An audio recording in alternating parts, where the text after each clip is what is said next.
মানুষের নিকট দুনিয়ার মূল্য অনেক অনেক বেশি। এই যে 1 কাঠা জমিন, 1 শতক জমিন, 1 গন্ডা জমিনের জন্য কত মারামারি, কত কাটাকাটি, কত কি যে হচ্ছে। দুনিয়ার এত মূল্য। 1 শতক জমির দাম আমরা 10 লক্ষ টাকা দিয়ে ক্রয় করি। কোথাও কোথাও 1 শতক জমির দাম, ঢাকা গুলশানে 1 শতক জমির দাম আছে কয়েক কোটি টাকা, কয়েক কোটি টাকা। এখন এই যে আমাদের কাছে দুনিয়ার এত মূল্য, কিন্তু আল্লাহর নিকট এই দুনিয়ার কোনো মূল্যই নাই। এটা মূল্যহীন, এটা একেবারেই মূল্যহীন, একেবারেই মূল্যহীন। এই পৃথিবীতে আজকে বিজ্ঞান বলে এমন এমন গ্রহ উপগ্রহ আছে, পুরা গ্রহটাই হীরা দিয়ে তৈরি, পুরা গ্রহটাই স্বর্ণ দিয়ে তৈরি, পুরা গ্রহটাই গ্যাস দিয়ে তৈরি, পুরা গ্রহটাই সম্পদ দিয়ে পরিপূর্ণ। তাহলে এই পৃথিবীর কি বা মূল্য আছে? আল্লাহর কাছে কোনো মূল্য নাই। এই জন্য আল্লাহর নবী একদা বলেন, সাহল ইবনে সাদ রাদিয়াল্লাহু তাআলা আনহু বলেন, ক্বালা রাসূলুল্লাহ সাল্লাল্লাহু আলাইহি ওয়াসাল্লাম, লাউ কানাতিদ দুনিয়া তা'দিলু ইনদাল্লাহি জানাহা বাউদাতান, যদি দুনিয়ার মূল্য আল্লাহর নিকট একটা মাছির ডানার সমপরিমাণ মূল্য হতো। আচ্ছা বলেন তো, কত কেজি মাছির ডানা একসাথে করলে আপনি 100 টাকা দিয়ে কিনবেন বলেন তো? মাছের ডানা কেউ ক্রয় করবে?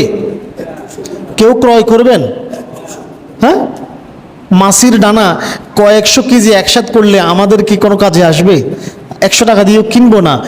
আল্লাহ নবী বলতেছেন, আল্লাহর কাছে যদি এই মূল্যহীন মাছের ডানার মতো মূল্য থাকতো, আল্লাহর কাছে এই জমিনের, মনে রেখো, মা সাকায়া কাফিরা মিনহা শুরবাতান, তাহলে কোন পৃথিবীতে কোনো কাফের 1 ডগ পানি পর্যন্ত পান করতে পারতো না। আল্লাহর কাছে যদি এই যে দুনিয়ার একটা মাছের ডানা সমপরিমাণ মূল্য থাকতো, তাহলে একটা কাফের 1 ডগ পানি পর্যন্ত পান করতে পারতো না। দুনিয়ার পিছনে মানুষ যতই পড়ে থাকুক, এখান থেকে মানুষ সামান্যই নিতে সক্ষম। সামান্য কিছুর মানুষ মালিক হবে, সামান্য কিছুরই মানুষ মালিক হবে। ছোট ছোট বাচ্চারা ঘন ঘন বের হচ্ছে, এসি চলতেছে, গ্লাসগুলা বারবার খোলা হচ্ছে, এদিকে একটু লক্ষ্য রাখবেন, বাচ্চাদেরকে উঠতে দিবেন না, তারা বারবার বের হচ্ছে, বারবার ভিতরে প্রবেশ করতেছে। দুনিয়ার পিছনে মানুষ যতই পড়ে থাকুক, এখান থেকে মানুষ সামান্য কিছু নিতে সক্ষম, সামান্য কিছু সম্পদের মালিক মানুষ হবে, সামান্য কিছু, একেবারে সামান্য। পৃথিবীর ইতিহাসে এখন পর্যন্ত মানুষ যতটুকু গবেষণা করে পেয়েছে, পৃথিবীতে সবচাইতে ধনী ব্যক্তি ছিল মালি সাম্রাজ্যের সম্রাট, মালি সাম্রাজ্যের সুলতান মনসা মুসা। নাম ছিল কি? নাম ছিল মনসা মুসা। পৃথিবীর ইতিহাসে সবচাইতে ধনী ব্যক্তি ছিলেন, সবচাইতে অর্থশালী ব্যক্তি ছিলেন মনসা মুসা। এই বর্তমান অর্থনীতিবিদরা বলে, বর্তমান পৃথিবীর সেরা 10 জন ব্যক্তির সম্পদ বিল গেটস, তারপরে ইলন মাস্ক, ফেসবুকের প্রতিষ্ঠাতা মার্ক জাকারবার্গ, ভারতের টাটা কোম্পানির, টাটা গ্রুপের মালিক, এদের যত সম্পদ আছে, এই রকম পৃথিবীর সেরা 10-15 জন 20 জনের সম্পদ যদি একসাথ করে, তবুও মনসা মুসার যে পরিমাণ সম্পদ ছিল, এই সম্পদের মালিক হতে পারবে না। কি পরিমাণ সম্পদের মালিক ছিল! এখন এই যে মনসা মুসা এত কোটি কোটি টাকার, এত স্বর্ণরূপ্য মুদ্রার মালিক ছিলেন, আল্লাহ, আল্লাহর কসম, সে সামান্য কিছুর মালিক ছিল। কি পরিমাণ মালিক ছিল জানেন?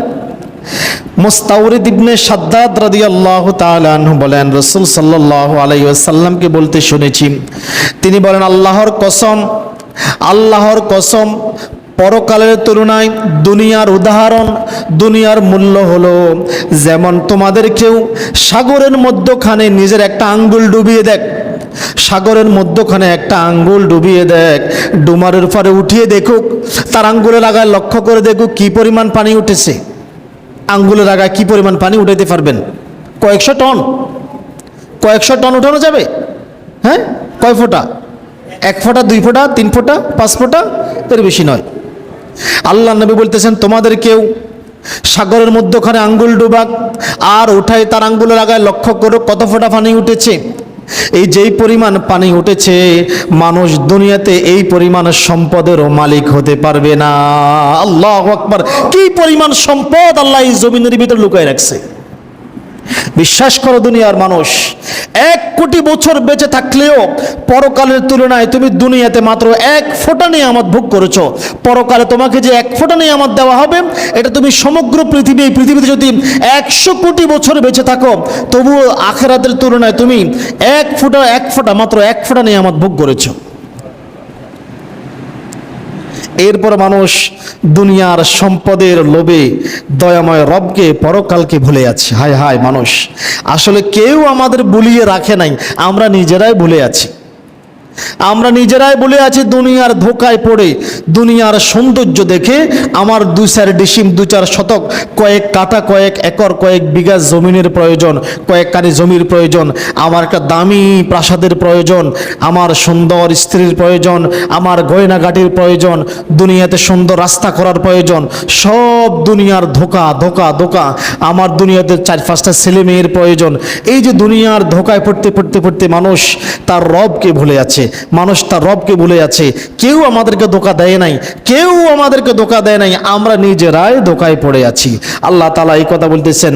আল্লাহ তাআলা বলেন, বিসমিল্লাহির রহমানির রহিম, আলহাকুমুত তাকাসুর। প্রাচুর্যের প্রতিযোগিতা, দুনিয়ার প্রতিযোগিতা তোমাদেরকে আত্মবলা করে রেখেছে, তোমাদেরকে ভুলিয়ে রেখেছে। ধন সম্পদের লোভ তোমাদেরকে ভুলিয়ে রেখেছে। কিসের লোভ? দুনিয়ার লোভ, দুনিয়ার মোহ তোমাদেরকে ভুলিয়ে রেখেছে। আলহাকুমুত তাকাসুর। সম্পদের প্রতিযোগিতা, বাড়ির প্রতিযোগিতা, গাড়ির প্রতিযোগিতা, টাকা পয়সার প্রতিযোগিতা, ব্যবসা বাণিজ্যের প্রতিযোগিতা। আলহাকুমুত তাকাসুর তোমাদেরকে ভুলিয়ে রেখেছে। মনে রাখো, তোমরা ওই পর্যন্ত বলে থাকো, তোমরা মনে করো এই তো এই বছর যাক, আরো 2 বছর যাক, 5 বছর যাক, এরপরে না হয়তো ফিরে আসবো। আল্লাহ বলতেছেন তোমাদেরকে দুনিয়া এমনভাবে ভুলিয়ে রেখেছে, হাত্তা জুরতুমুল মাকাবির। তোমরা এই 1 বছর 2 বছর করতে করতে তোমরা ভুলে থাকো যেই পর্যন্ত না তোমরা কবরে পৌঁছে যাও। কবরে পৌঁছা পর্যন্ত তোমাদেরকে দুনিয়া বলিয়ে রাখে। তুমি মনে করো এই বছর না হয়তো ওই বছর, ওই বছর না হয়তো ওই বছর, এইভাবে করতে করতে তুমি তো দুনিয়া থেকে দূরে সরে আছো। তুমি কোটি কোটি টাকার মালিক, কিন্তু এখনো নিয়ত করো নাই আল্লাহ হজ্জের মাস, আমি এই বছর যেতে পারি নাই, আগামী বছর হজ সম্পাদন করব। এই নিয়ত তুমি করতে পারো নাই বান্দা। এই যে এই মহল্লা যদি আমি হিসাব করি, এখনো 100 জনের 80 জন নারী পুরুষের উপরে হজ করা ফরজ। আমি গত 10 বছর এখানে থেকে বুঝেছি, এই মহল্লায় আমার মুসল্লিদের মধ্যে 100 জনের 80 জনের উপরে হজ ফরজ হয়ে আছে, কিন্তু তারা করে না কেন? ওই যে আল্লাহ বলতেছেন আলহাকুমুত তাকাসুর, তোমাদেরকে ভুলিয়ে রেখেছে। কিসে? ওই যে তোমরা আচ্ছা আগামী বছর করব, ওই 2030 সালে করব, 35 সালে করব, 40 সালে করব, 28 সালে করব, এইভাবে করতে করতে করতে হাত্তা জুরতুমুল মাকাবির, তোমরা ভুলে থাকো যেই পর্যন্ত না কবর তোমাদের সামনে আসে। শুনে রাখো, কাল্লা সাউফা তা'লামুন, কখনো নয়, খুব শীঘ্রই তোমরা জানতে পারবে। সুম্মা কাল্লা সাউফা তা'লামুন, অতঃপর কখনো নয়, শীঘ্রই তোমরা জানতে পারবে। তোমরা কি জানতে পারবে? কাল্লা লাউ তা'লামুন ইলমাল ইয়াকিন, যখন তোমাদের কাছে কখনো নয়, যদি তোমরা নিশ্চিত জ্ঞান দ্বারা অবহিত হও তবে তোমরা এমন কাজ করতে না। তোমরা যদি এমনটা সত্যি সত্যি তোমাদের কাছে ইলমুল ইয়াকিন চলে আসতো, তাহলে তোমরা বুঝতা যে না, আসলে আমাদেরকে সতর্ক হওয়া উচিত, আমাদেরকে সাবধান হওয়া উচিত। তোমরা যদি এটা নিশ্চিত জ্ঞান দ্বারা বুঝতে, আসলে তোমরা তোমাদের নিজেদের জ্ঞানকে খরচ করো না। তোমরা ইলমুল ইয়াকিন অর্জন করার জন্য তোমরা চেষ্টা করো না। দুনিয়ার লোভে, সম্পদের লোভে, সম্পদের ব্যস্ততায়, সন্তানের মোহে, দুনিয়ার খাবার দাবারের মোহে, এই সকল তোমাদেরকে নেশায় গ্রস্ত করে ফেলেছি। আমরা তো যারা মদ সেবন করে এদেরকে নেশাগ্রস্ত বলি, যারা ইয়াবা সেবন করে তাদেরকে নেশাগ্রস্ত বলি। আরে আমরা আরো বড় নেশাগ্রস্ত, আমরা তো দুনিয়ার লোভে আল্লাহকে বলে আছি। ওই বেড়া তো নেশা করে তার মস্তিষ্ক বিকৃত হয়ে গেছে, কিন্তু আমরা সুস্থ মস্তিষ্কের দাবি করার পরেও আমরা দুনিয়াতে নেশাগ্রস্ত হয়ে আছি। হায় হায়।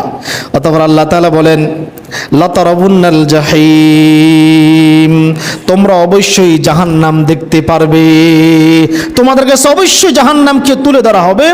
অতঃপর সুম্মা লাতারাবুন্নাহা আইনাল ইয়াকিন, অতঃপর তোমরা তা নিশ্চিতভাবে তোমাদের নিজ চোখে জাহান্নাম দেখতে পাবে, কাল্পনিকভাবে নয়। তোমাদের কাছে টিভির পর্দার মতো করে জাহান্নাম তুলে ধরা হবে না, তোমাদের কাছে সে জাহান্নাম তুলে ধরা হবে, তোমরা চাক্ষুষ দেখবে। অতঃপর সুম্মা লাতুসআলুন্না ইয়াওমাইযিন আনিন নাঈম, তারপর সেদিন তোমাদের অবশ্যই তোমাদেরকে যে আল্লাহ কি কি নিয়ামত দিয়েছিল, সুখ দিয়েছিল, শান্তি দিয়েছিল, প্রত্যেকটা বিষয়ে তোমাদেরকে জিজ্ঞাসা করা হবে। দুনিয়াতে কি কি নিয়ামত ভোগ করেছো, প্রত্যেকটা নিয়ামতের তোমাকে জবাব দিতে হবে। সত্যি আমরা দুনিয়া আত্মবলা হয়ে আছি, আমাদের যত দিতে পারে অতই খুশি, যত দিবে